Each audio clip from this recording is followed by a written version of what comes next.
Jeremy, my man, how are you doing today, my friend? Mike, my man. Uh, Great. Very pumped for this conversation, even though we don't quite know where it's gonna go.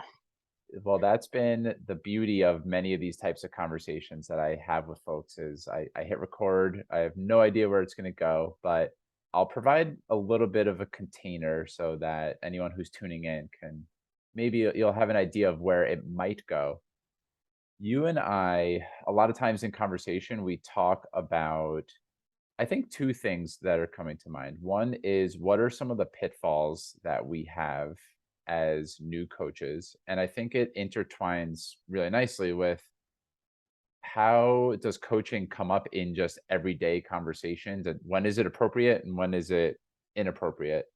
So I have lots of thoughts about both of these things, especially the latter, coaching as it pertains to everyday conversation. But I would love to hear from you, whether it's when you're with family or I know that you're not at your employer anymore, but maybe at work there might have been Mm. times or even when you're just with friends, like what are some instances you brought this topic to me. So what were some moments that you felt like you wanted to coach within an everyday normal conversation? Yeah, well, this is a great topic. It's a great topic for many reasons, I think. First, because it actually forces us to define what we mean by coaching, which Mhm. I'm finding is hard to define. Uh, it forces us to define whether we think there is any sort of clear boundary between what is and what isn't, and like whether or not coaching is appropriate in a certain circumstance or not. Um, One of the reasons that I thought this topic was so interesting because I found myself in conversations with people every day. My parents, my brothers, or even on dates. This was happening, Mhm. where I would be tempted to a question would come up, and I would be like, "I'm curious about this. Why shouldn't I just ask it?" And then another part of me was like, "Should you just nod your head and like laugh with them?" Um, you know what I mean, Mike? Yeah, I do. And so I was running into that, and then I was like, "What's the problem here? Is there a problem?" And so then I remember when we first brought it up, I was really just curious about your experience with this thing, and so I am kind of curious right now, like, what's your own experience of it? Like, where has it shown up for you? Hmm. Yeah, so there's a way, like, one of the things that's coming up for me as you say this is there's a way in which when I first started diving deep into personal development and got my coaching certification, there was a part of me that was flagging every time there was a limiting belief that someone said, or, Mm, like I was hook, line, and sinker onto, oh, they're making up a story about this thing, and that's not really what the reality is. And so I think there is a way in which in everyday conversation, would start to point out without mm, permission from people, whether it was my wife or my family. I didn't really do that as much with friends, mm, but certainly with, like, my parents, maybe my sister and my wife, where if they said, I don't know, I can't think of a very specific example right now, but like, "Oh, I can't believe that this such and such is happening," or "This boss is such and such to me," or "My client is being such a pain in the ass to me." There was a way that I wanted to jump in and fix it, or I knew that curiosity was this cool thing that coaches do, and so to bring curiosity into question mm, asking, but it wasn't actually coming from a place. So I was very intellectual in my approach, and I think whether or not people or folks are conscious of it, there's an energy someone's trying to fix you, you go, push it away. And yeah. I very much in my interactions had a fixer energy Huh. or a righteousness about me that I was talking from above them. And it's interesting when you bring up, like, let's define coaching. What is coaching? One of the elements of the best coaching that I have witnessed, been a part of, or have given is that it's very much a we're in this together. There isn't a hierarchy that coach is here, client is down here. Mm, there's the coach is helping the client tap into their own inner wisdom, and there isn't the answer or, a right answer. And I still have this habit sometimes of being very convinced that there is a right answer, and it is my job to pull, Mm, whether it's my client or my friend or whoever, it's my job to pull them in the direction of what the answer is. And that is totally not at all. It's counterproductive.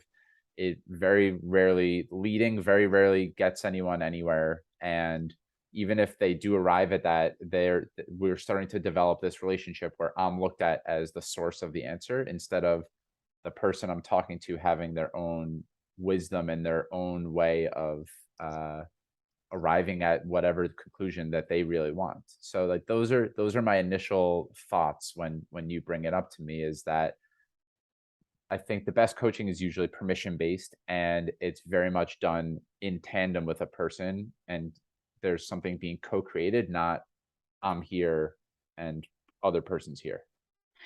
yeah. Okay. Very interesting. A lot there. Things that come up for me that land for me. So another coach who we both know, Tommy, Yeah. uh, was telling me one time that he, at least through like the enrollment process, he thinks of like three different ways you can interact with the client. One is from like a I'm above the client way, which obviously we're not really, but there's a way you can talk to someone that implies that, which is maybe what you were referring to, that you held some Mhm. answer and that they needed to find it. And then there's like the way of talking below them, which is like holding them in full power and you sort of looking up at them, maybe during the sales process, being like, would you like to continue? Or how does this sound? Is like talking in a way from below because you're giving them full authority. And then there's like a way to talk to them like with level eyes, you know? Uh and it's interesting because I find myself talking from rarely the above position, if Mhm. ever. Mhm. Even like I found for myself that a big part of my coaching, well, a less big part of my coaching is like the calling out of limiting beliefs, but Mhm. the idea of talking to someone in a way where we're still on level terms, like we're seeing eye to eye, but that the inquiry and curiosity leads them to discover it Mhm. rather than me like pointing it out. And I'm not saying it's right or wrong. That's sort of the style I fell into. And so I would say for myself, I never had as big an issue as you did with the limiting belief thing in those everyday interactions. The bigger thing for me is sort of, for example, I was on, you know, I was on a call with someone the other day and she told me that before she turned 30, she wanted to do certain things and was like, I got 1 year to do it. And and then I asked the question, I think it was like, okay, so what's like the one most important thing that you need to do? Mhm. And I was like, that's something I always ask in coaching.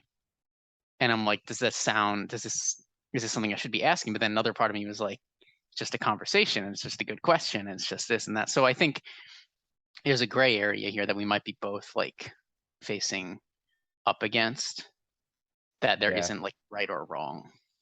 Well, there is, I don't know if there's right or wrong, but I think there's a more nuanced and more human way to do this than certainly what I was describing. And then Yeah. maybe I'm a little unclear. Like I would need to push you a little bit more about where the come from was, and Hmm. was it a real attitude of curiosity. But Yeah.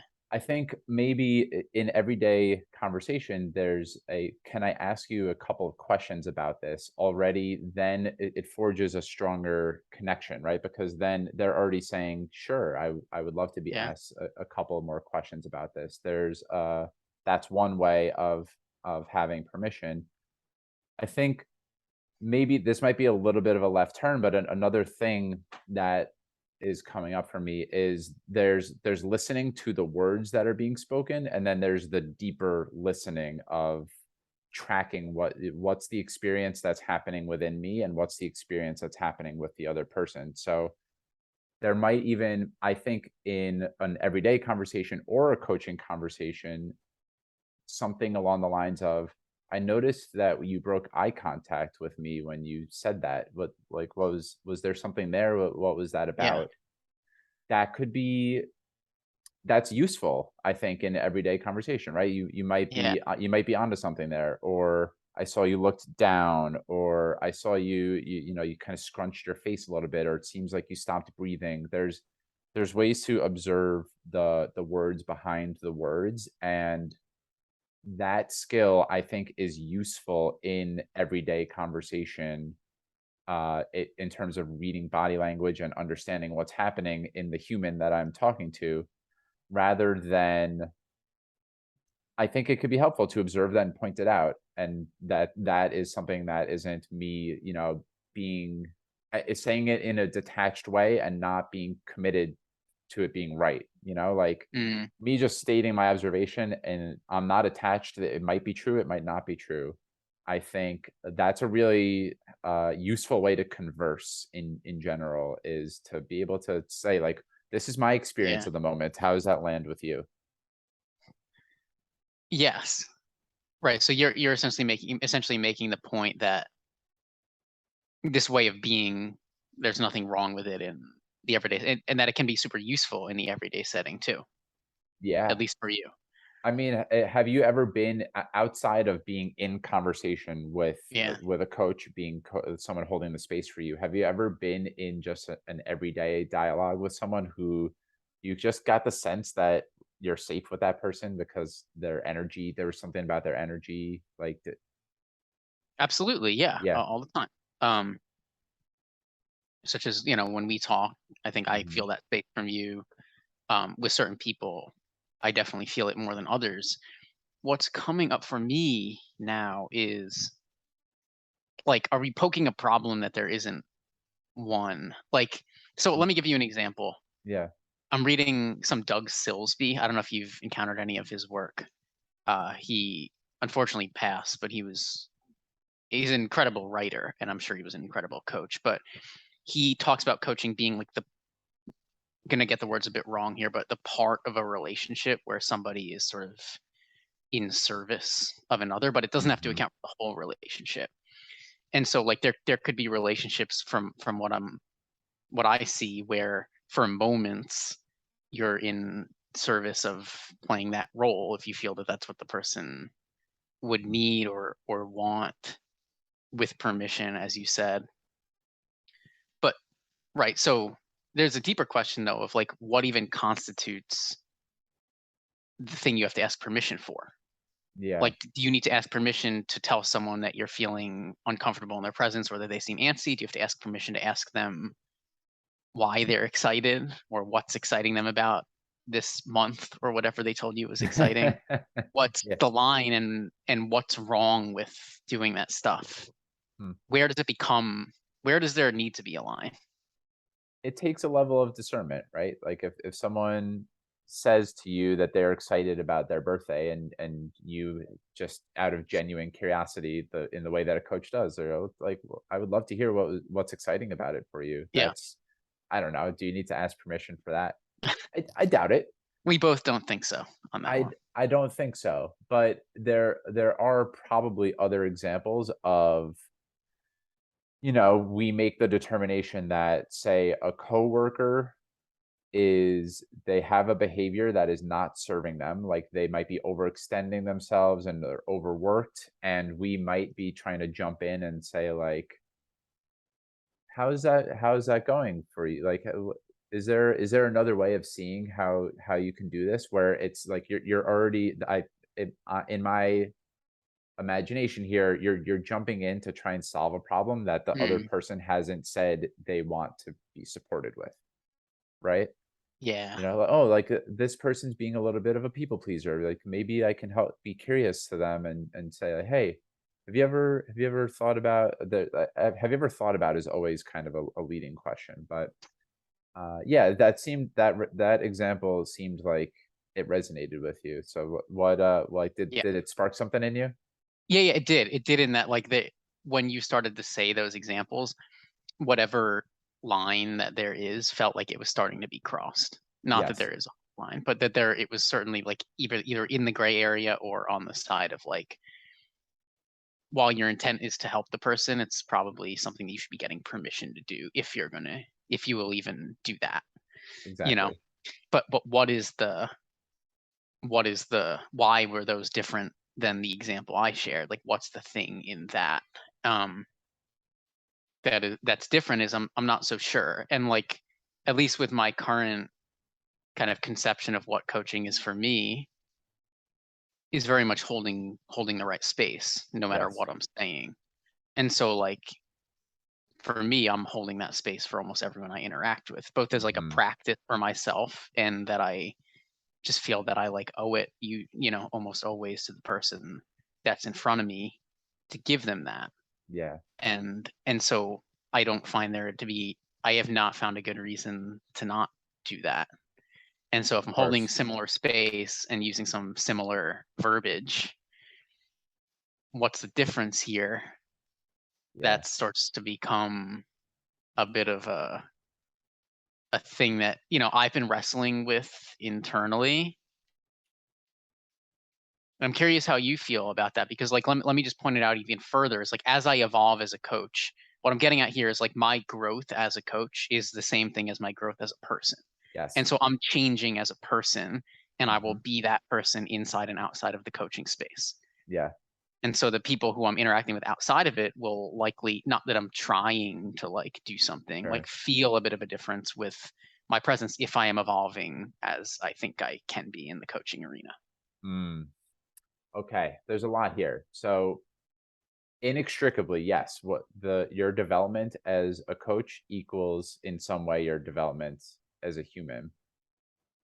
I certainly, as a result of becoming a better coach and doing more of my own inner work, I am a better, more present husband, and fill in the blank. I'm Hmm. a better coworker.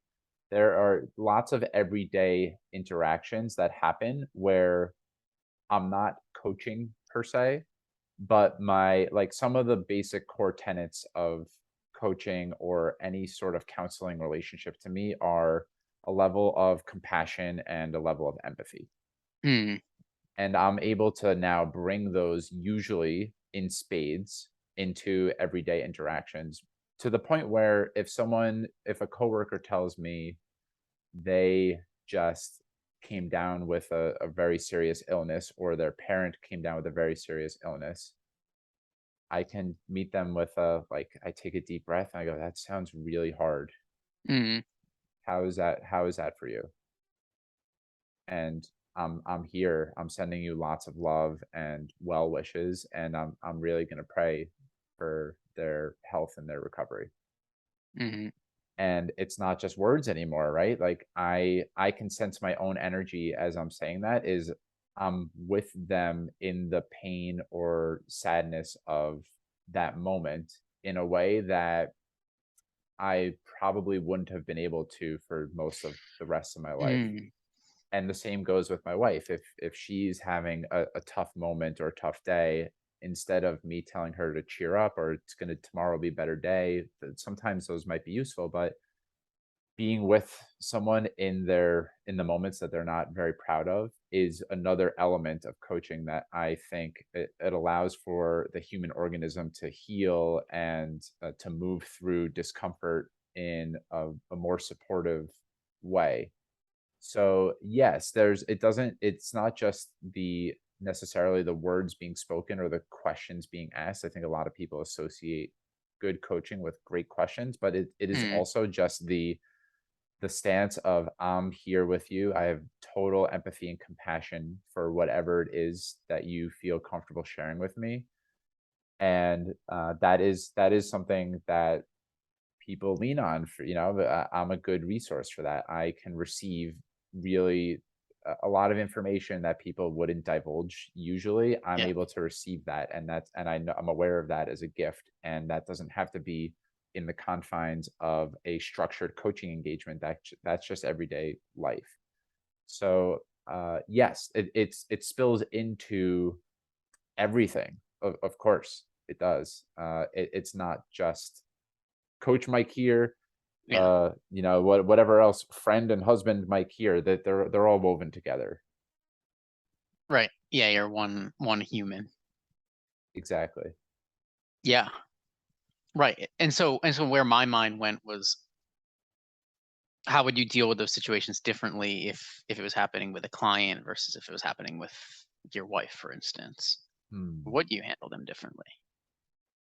it's a great question.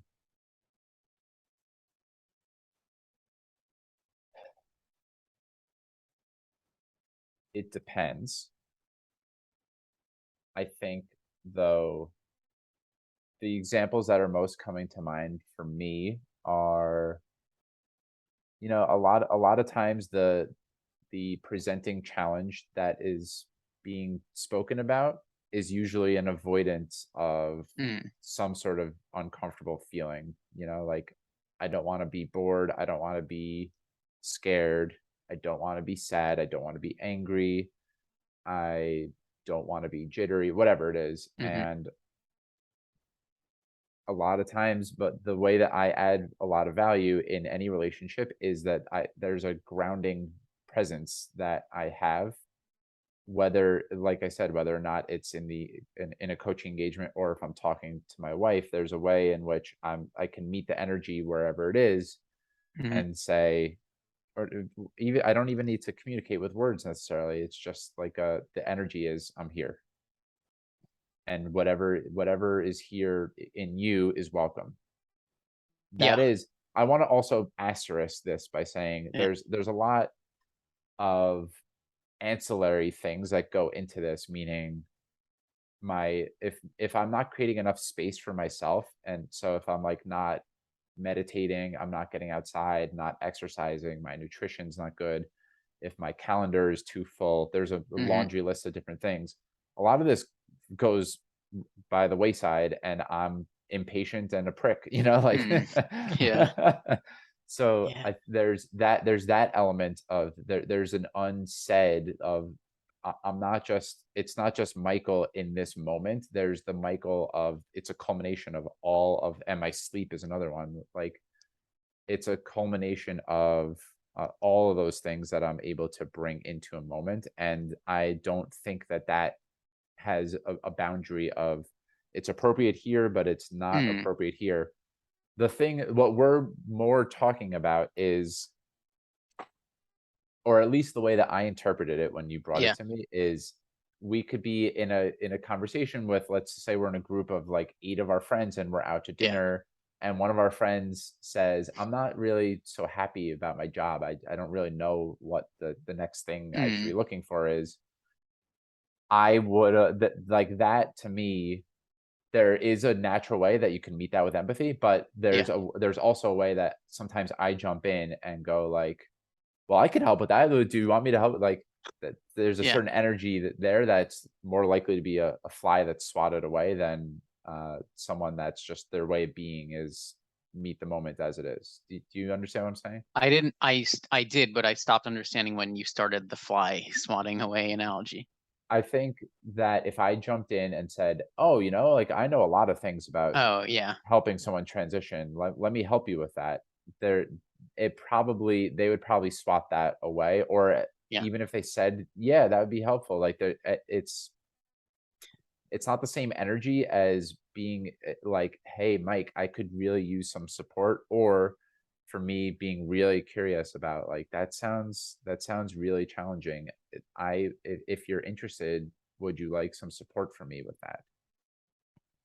Yeah, well, that's interesting energy as well, like, because you're already kind of by saying that, you're, like, making the assertion that, like, they need support with something, or that they might need it, which is uncomfortable for Sure. certain people. So I think, like, what just arrived for me was maybe we have more as we grow as kind of coaches and humans, we have more options for how we respond to people. And so the thing that Yes. came up for me was like in that situation, I'd probably just be like, yeah, it sounds like it fucking sucks, and then I would just start laughing with them because that's what I Mhm. do. Like when I'm with my friends, I would never. I don't think I would like really ever say if I was with a group of 8 friends and someone brought that up, like, would you like some support? I would just be like, yeah, that fucking sucks, and I would just start laughing, and they would too probably. Just Yeah. about whatever person pissed them off because that's what in those settings, you know, we're just kind of messing around and Mhm. that's the vibe. But like if it was like me and that friend sitting in Yes. a one-on-one room together and like catching up and I had just shared something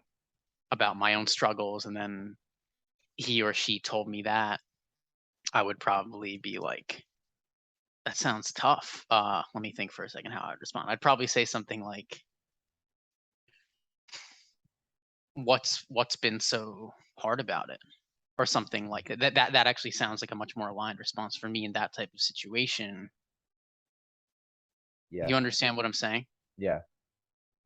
So I think what we've been, if not dancing around, like we've been Yeah, running a little bit of circles, is that there is, of course, there's the context of the situation. Like in a group, yeah. most of the time people aren't waiting for someone to come support them or help them.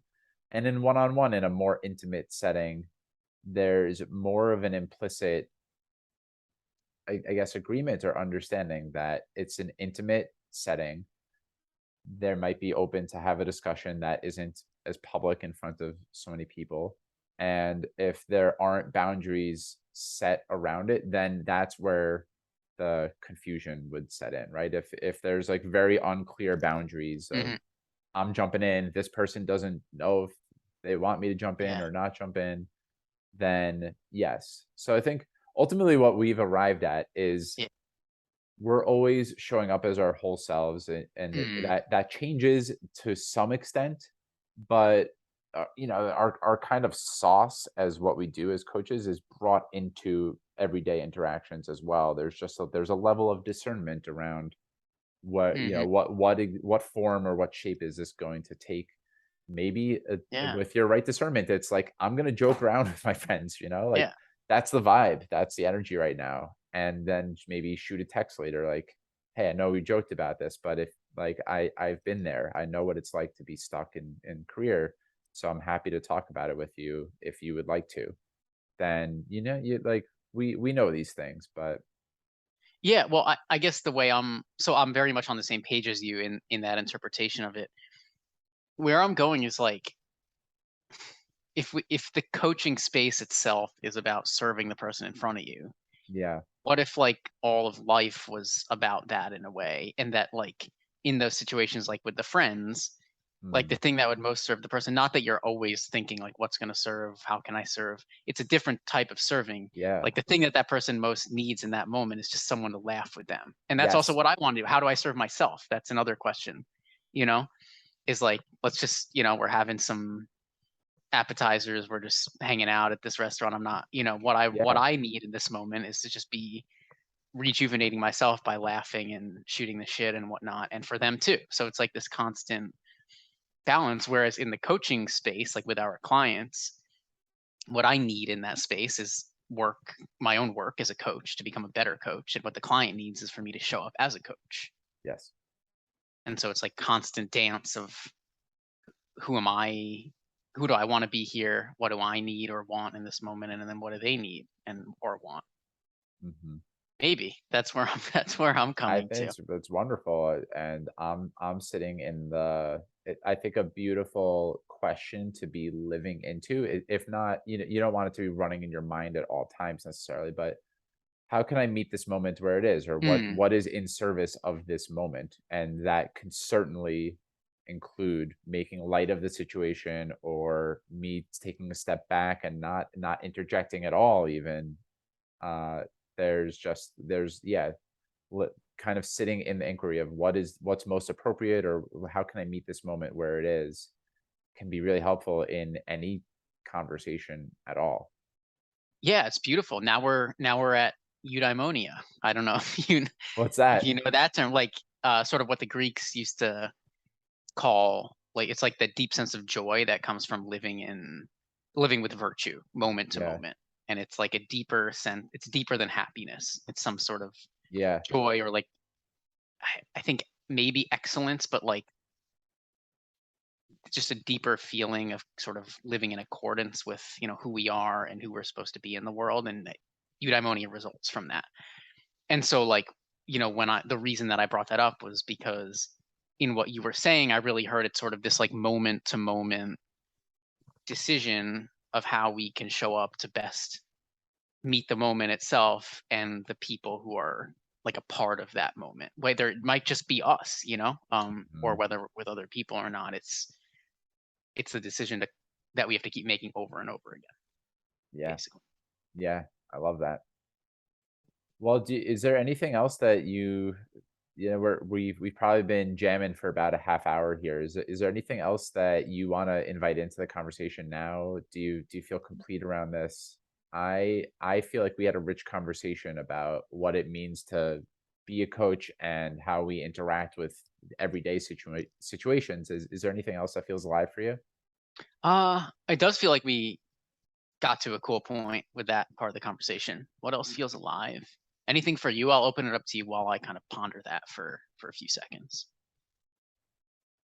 I think the 30 minutes that we've done is plenty for folks to chew on, and Cool. I think what I love about this conversation is it's applicable. There's going to be other coaches who watch it who think, "Huh, how am I showing up to each moment and showing up to everyday life and interactions?"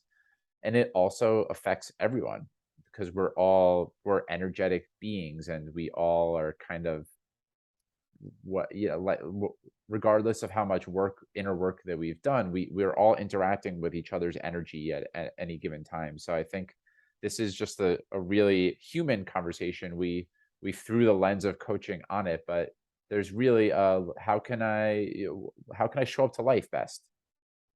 Yeah, beautiful way to wrap. Yeah. How can I show up to life best?